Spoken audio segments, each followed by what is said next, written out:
शिक्षार्थियों को मेरा सादर प्रणाम। मैं मुकुंद स्वागत करता हूं आप सभी का PSRM स्टडी चैनल में। आज के वीडियो में हम लोग जानकारी प्राप्त करने वाले हैं भारत में अनिवार्य शिक्षा के लिए किए गए प्रयासों के बारे में।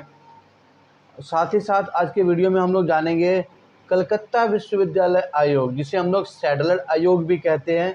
तो कलकत्ता विश्वविद्यालय आयोग और सैडलर आयोग की सिफारिशों के बारे में और कलकत्ता विश्वविद्यालय आयोग के बाद हम लोग जानकारी प्राप्त करेंगे हर्टॉग समिति की। हर्टॉग समिति 1929, कलकत्ता विश्वविद्यालय आयोग या सैडलर आयोग 1917 से 1919, और उसके बाद भारत में अनिवार्य शिक्षा के लिए किए गए प्रयासों के बारे में हम लोग जानकारी प्राप्त करेंगे। तो चलिए आज के वीडियो की शुरुआत करते हैं। सबसे पहले अनिवार्य प्राथमिक शिक्षा के लिए किए गए प्रयासों के बारे में बात करते हुए, सबसे पहले हमारे भारत में जब भारत पराधीन भारत था, जब ब्रिटिश ईस्ट इंडिया कंपनी हमारे यहाँ रूल कर रही थी, तो उस समय सबसे पहले चिमनलाल सीतलवाड़ और इब्राहिम रहमतुल्लाह ने बम्बई में अनिवार्य प्राथमिक शिक्षा की मांग की, लेकिन उनकी मांग को ठुकरा दिया गया। सरकार द्वारा इन दोनों की सिफारिशों को एक समिति की नियुक्ति करके ठुकरा दी गई।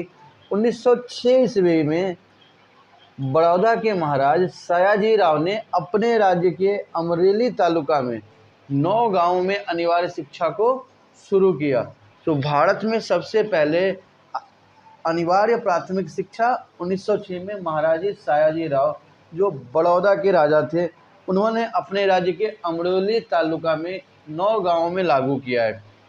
1906 ईस्वी में ही महाराजा सयाजीराव गायकवाड़ ने कानून बनाकर अपने राज्य में सभी बालक तथा बालिकाओं के लिए प्राथमिक शिक्षा को निःशुल्क और अनिवार्य किया है। 19 मार्च 1910 को गोपाल कृष्ण गोखले ने केंद्रीय सभा में इंपीरियल लेजिस्लेटिव असेंबली में प्राथमिक शिक्षा को निःशुल्क तथा अनिवार्य बनाए जाने का प्रस्ताव दिया है, और गोखले के गंभीर प्रयास के बावजूद भी विदेशी सरकार ने इस प्रस्ताव को पारित नहीं होने दिया। गोखले के द्वारा किए गए प्रयास 1910 में किए गए प्रयास के 2 साल बाद यानी 1912 में 7 प्रांतों में अनिवार्य शिक्षा को लागू किया गया है, और 1921 ईस्वी में प्रांतीय शिक्षा का संचालन सूत्र भारतीय मंत्रियों के हाथों में आने से प्राथमिक शिक्षा को विस्तार मिला है।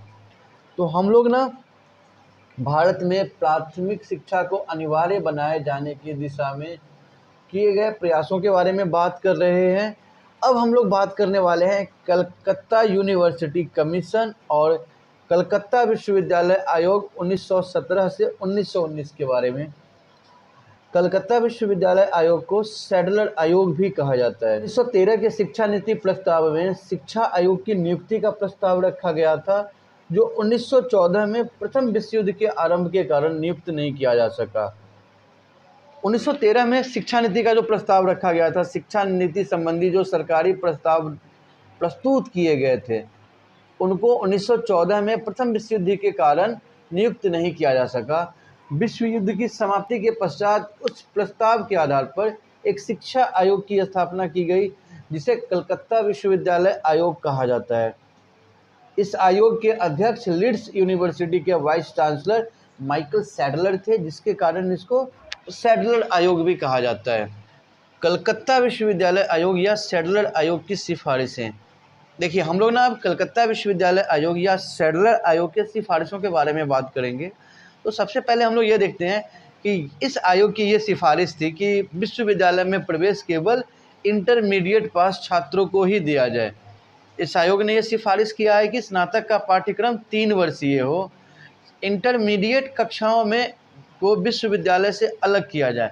देखिए, ये सारे प्रस्ताव अगर हम देखते हैं तो चाहे विश्वविद्यालय से इंटरमीडिएट की शिक्षा को अलग करना हो या फिर स्नातक के पाठ्यक्रम को 3 वर्ष का करना हो, तो ये सब हम लोग देख रहे हैं कि 1902 ईस्वी में भारतीय विश्वविद्यालय आयोग और 1904 के भारतीय विश्वविद्यालय अधिनियम के प्रस्ताव से ही मिलते हैं।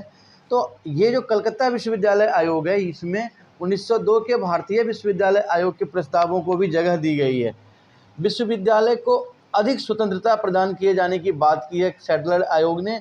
और साथ ही साथ सैडलर आयोग ने विश्वविद्यालय में पास कोर्स और ऑनर्स कोर्स चलाए जाने की बात की है। सैडलर आयोग ने विश्वविद्यालय में ऑनर्स और पास कोर्स की सिफारिश की है तथा 15-16 वर्ष की बालिकाओं के लिए पर्दा स्कूल चलाए जाने की सिफारिश की है सैडलर आयोग ने। और सैडलर आयोग ने यह सिफारिश किया है कि प्रत्येक प्रांत में माध्यमिक और इंटरमीडिएट शिक्षा बोर्ड की स्थापना होनी चाहिए। तो हम लोगों ने सैडलर आयोग के प्रमुख सिफारिशें, जो मुख्य रूप से 8 सिफारिश है, एक बार फिर से इनको देखते हुए चलते हैं। सैडलर आयोग ने विश्वविद्यालय में इंटरमीडिएट पास छात्रों के ही प्रवेश की बात की है। इस आयोग के अनुसार स्नातक का पाठ्यक्रम 3 वर्ष का होना चाहिए। कलकत्ता विश्वविद्यालय या सैडलर आयोग ने ना भारतीय भाषाओं को ही इंटरमीडिएट कॉलेज में शिक्षा का माध्यम बनाए जाने की बात की है। सैडलर आयोग ने विश्वविद्यालय को अधिक स्वतंत्रता प्रदान करने की सिफारिश की है। सैडलर आयोग ने पास कोर्स और ऑनर्स कोर्स को विश्वविद्यालय में चलाए जाने की बात की है।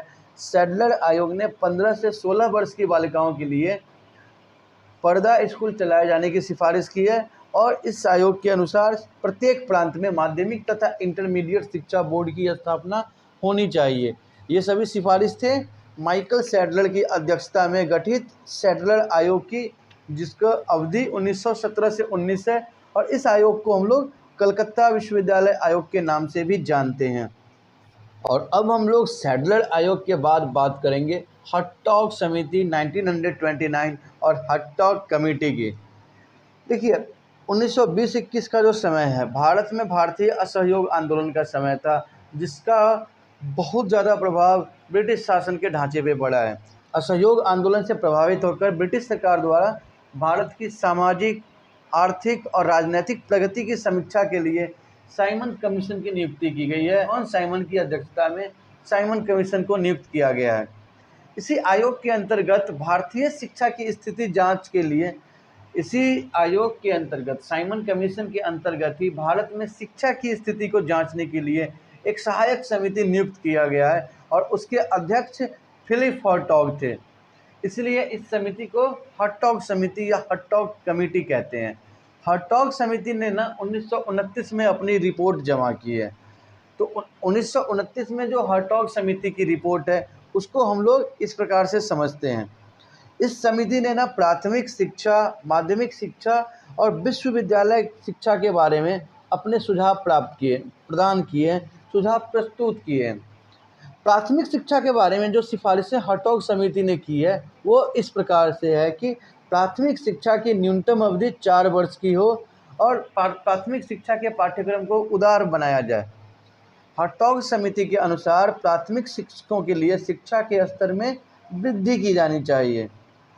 हटॉग समिति के अनुसार छोटी कक्षाओं में विशेष ध्यान देना चाहिए, निरीक्षकों की संख्या में वृद्धि की जानी चाहिए और प्राथमिक शिक्षा के शिक्षकों के वेतन व स्थिति में सुधार होने चाहिए।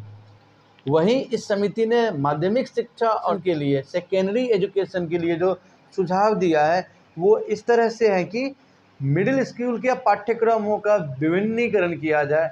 जो मिडिल स्कूल के, जो सेकेंडरी स्कूल के पाठ्यक्रम है, उसको डाइवर्सिफाई किया, उसको विभिन्नीकरण किया जाए। शिक्षकों की सेवा शर्तों व प्रशिक्षण में सुधार होने चाहिए और हाई स्कूल के पाठ्यक्रम में औद्योगिक और व्यावसायिक विषय शामिल होने चाहिए।